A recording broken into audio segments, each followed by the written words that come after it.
जय सिया राम। कल तक हमने श्रवण किया भक्त और भगवान का प्रथम मिलन, कैसे हनुमान जी और हमारे राम जी का मिलन हुआ। दोनों साथ में कितने खुश थे, कितनी लीलाएं की, कितना प्रेम बरसा। परंतु अब हनुमान जी को राम जी ने वापस भेजा और आगे की लीलाएं हुई। राम जी की शिक्षा हुई, तारका का उद्धार हुआ,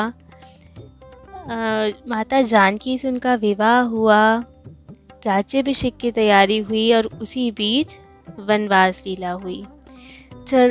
सर्वत्र इतना दुखद वातावरण था राम जी से विरह होने वाला अवधवासियों का, तो सब इतने दुखी थे, बहुत ज़्यादा शोक का था। परंतु जहाँ इतना शोक था वहीं कुछ भक्तों के लिए तो ये भी सुखद आभास साथ लेके आ रहा था, क्योंकि राम जी अब अपने और भक्तों से मिलने जाने वाले थे। रावण उद्धार, रावण का वध करना एक बहुत ही छोटा सा कारण था शायद वनवास लीला का, क्योंकि अब राम जी तो भगवान जी हैं। क्या हमें ऐसा लगता है, क्या ऐसा सोच सकते हैं कि भगवान जी को किसी रावण या किसी राक्षस के उद्धार के लिए धरती पर अवतार लेना पड़े? नहीं, सिर्फ एक ये रीज़न नहीं हो सकता भगवान जी का यहाँ तक आने का। जैसे हमने पहले भी कहा था, राम ही केवल प्रेम प्यारा। राम जी केवल प्रेम के पीछे चलते हैं, किसी दुष्ट के उद्धार के लिए थोड़ी आएंगे वो तो वहीं बैठे अगर संकल्प कर लें कि ये इसकी मृत्यु हो जाए, एक बाण छोड़ दे। बाण भी क्यों, काक बस जयंत पर तो एक सीख ही छोड़ी थी, तो पूरे ब्रह्मांड में वो घूमता रहा, वो सीख ने उसका पीछा नहीं छोड़ा। तो ऐसे अगर यदि राम जी वहीं से संकल्प कर लेते कि रावण का वध करना है तो तुरंत हो जाता, उसके लिए अवतार लेने की थोड़ी आवश्यकता थी। राम जी तो अपने प्यारे प्यारे भक्तों से मिलने के लिए, उनके साथ लीलाएं करने के लिए उन्होंने अवतार लिया। तो वनवास लीला जहाँ एक तरफ यहाँ अवधवासियों से, दशरथ जी से, सभी माताओं से इतना दुखद विरह हुआ, भरत लाल जी कितने दुखी थे, वहीं कुछ भक्त जो उनकी इतनी प्रतीक्षा कर रहे थे, उनके लिए एक सुखद समाचार था कि राम जी आ रहे हैं।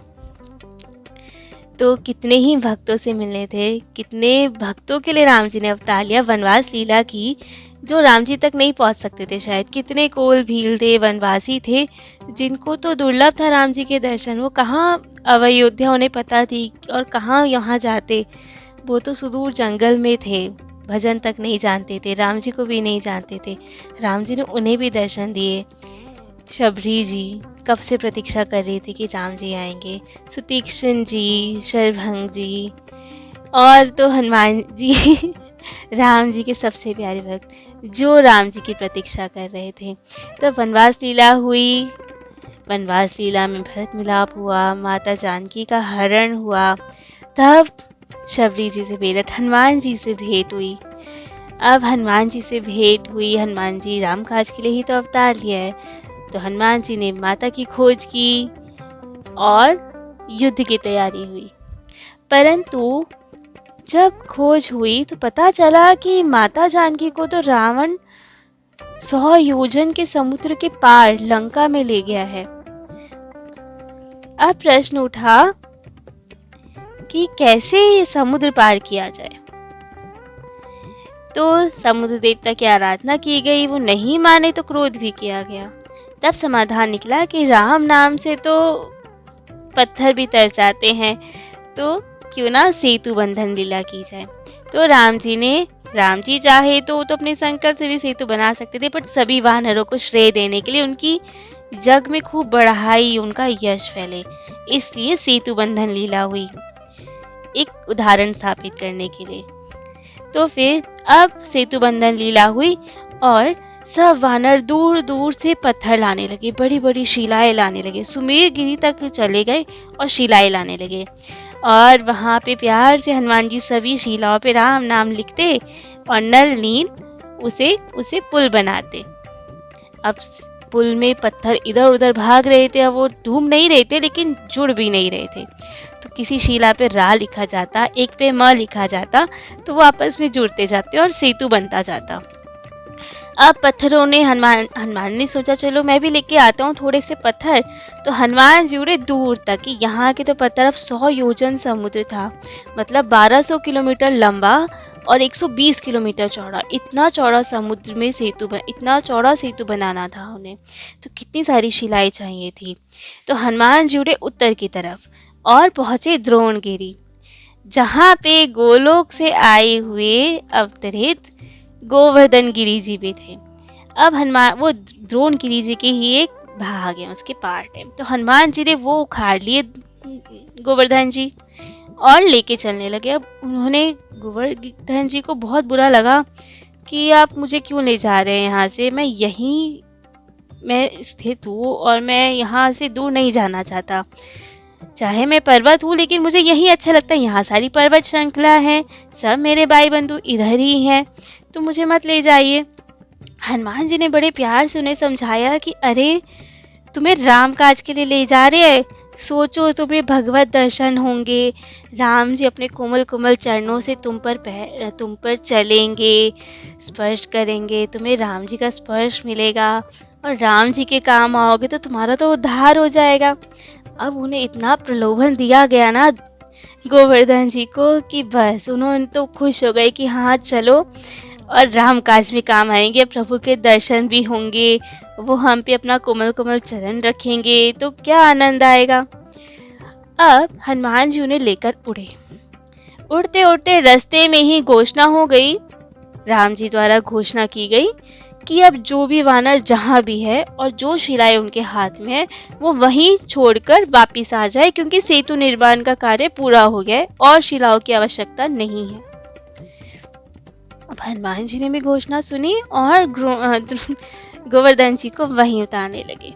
अब तो गोवर्धन जी बहुत रोने लगे कि प्रभु ऐसा क्यों कर रहे हैं आप। उन्होंने कहा अरे भाई घोषणा हो गई है तो हमें वापस जाना पड़ेगा और शिलाओं की आवश्यकता नहीं है।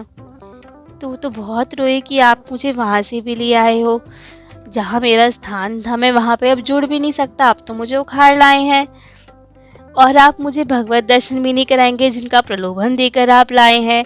अब मैं राम जी से भी नहीं मिल पाऊँगा और मैं अपने स्थान पे भी नहीं जा पाऊँगा, आप मुझे यहीं छोड़ जाएंगे। तो उन्हें तो बहुत दुख हुआ कि प्रभु ऐसा तो बहुत अन्याय वाली बात है कि आपने मुझे हर तरफ से छोड़ दिया है, अब मैं क्या करूँगा, मेरा तो ये पर्वत होना ही व्यर्थ हो गया एक तरह से, भगवत दर्शन भी नहीं मिलेगा और वहाँ मैं सबके साथ रहता तो सेवा करता, जड़ी बूटियाँ होती मेरे में तो सबकी मैं मदद कर पाता, तो मैं हर तरफ से तो ख़राब हो गया ना। तो हनुमान जी को फिर सुन के तो बड़ा दुख हुआ कि अब क्या किया जाए। और सही भी बात है, हनुमान जी ने तो उन्हें वचन दिया था कि भगवत दर्शन होंगे। अब हनुमान जी ने कहा अब क्या किया जाए। अब हनुमान जी के तो हृदय में ही राम जी है, तो उन्होंने अब ध्यान लगाया, राम जी से बात की कि प्रभु ये वाली सिचुएशन आ गई है, मैं क्या करूं, मैं अगर लेकर आता हूं तो काम नहीं आएंगे तो भी ठीक बात नहीं है, आपके आगे हुई है कि छोड़ आइए, और नहीं लाता हूं तो इनके हृदय को बहुत पीड़ा पहुंचेगी। कोई भक्त किसी और की हृदय को पीड़ा नहीं पहुंचा सकते, तो हनुमान जी तो भक्त शिरोमणि हैं, सबसे कोमल हृदय वाले हैं, वो कैसे किसी को दुखी देख सकते हैं।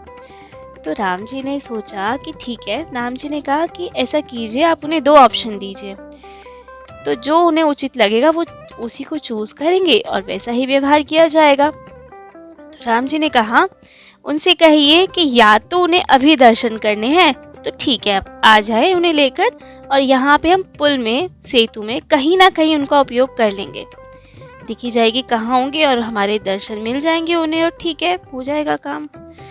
या फिर यदि वे कुछ समय की प्रतीक्षा करें तो वे स्वयं मेरे स्वरूप में पूजे जाएंगे, मैं केवल उन पे अपना चरण नहीं रखूँगा, मैं उन पे खूब लीलाएं करूँगा, उन पे गोचारण करूँगा और उनके पास खेलूँगा, गैया चराऊँगा, वहीं पे भोजन भी करूँगा, उनको पुजवाऊँगा भी, वो मेरे ही स्वरूप से जाने जाएंगे और उनका खूब आदर सम्मान होगा।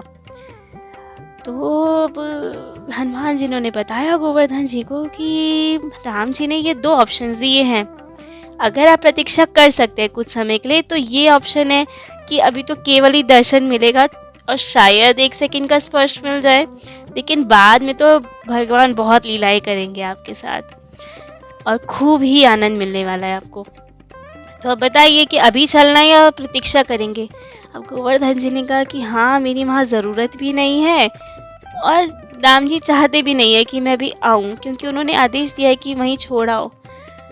तो ज़िद करना भी उचित नहीं है प्रभु के सामने। तो उन्होंने कहा ठीक है भगवान, आप मुझे छोड़ दीजिए, लेकिन बस सांत्वना देने के लिए आप भी एक स्वरूप में मेरे पास रहिए, जो मैं ये इतनी लंबी समय जब प्रभु फिर अवतार लेंगे और ये सब लीलाएं होंगी तब तक का मैं समय काट पाऊँ। तो हनुमान जी ने कहा हाँ। तो हनुमान जी ने वहाँ छोड़ा, वो ब्रजरज थी, ब्रज भूमि थी, वहीं पे जहाँ आज गोवर्धन जी है, हनुमान जी ने वहाँ स्थापित किए गोवर्धन जी। हनुमान जी ने उन्हें वहाँ पे स्थापित किया, एक स्वरूप में खुद भी वहीं पे रहे। और बस फिर गोवर्धन जी भी प्रतीक्षा करते रहे राम जी की, अब ये कब आएंगे। और वहाँ हनुमान जी खूब प्रसन्न होकर उन्हें सांत्वना देकर वापस प्रभु के पास पहुँचे। और आगे की सेतु बंधन तो पूरा हो गया था, पूरी सेना तैयार करके जय श्री राम का नारा लगाते हुए लंका की ओर बढ़े। तो ये थी आज की सुंदर सी कथा कि किस तरह गोवर्धन जी महाराज ब्रजभूमि में आए। तो ये भी त्रेता युग की बात कि हनुमान जी द्वारा सेतु बंधन के समय गोवर्धन जी को द्रोणगिरी से हनुमान जी लेकर आए और वहाँ पे स्थापित किया। और जैसे राम जी ने उन्हें वचन दिया था, द्वापर युग में राम जी कृष्ण जी के स्वरूप में आए और गोवर्धन जी के पास खूब गोचारण किया, अपनी सखाओं के साथ वहाँ भोजन आदि करते थे, वहीं पे खूब लीलाएं करते थे। और जब समय था तो इंद्रदेव को छोड़ के गोवर्धन जी की उनकी पूजा पे जोर दिया उन्होंने, और वहीं उन्हीं को पुजाया। और आज कलयुग में भी गोवर्धन जी की श्री कृष्ण के स्वरूप में ही कितनी पूजा होती है, परिक्रमा लगाई जाती है।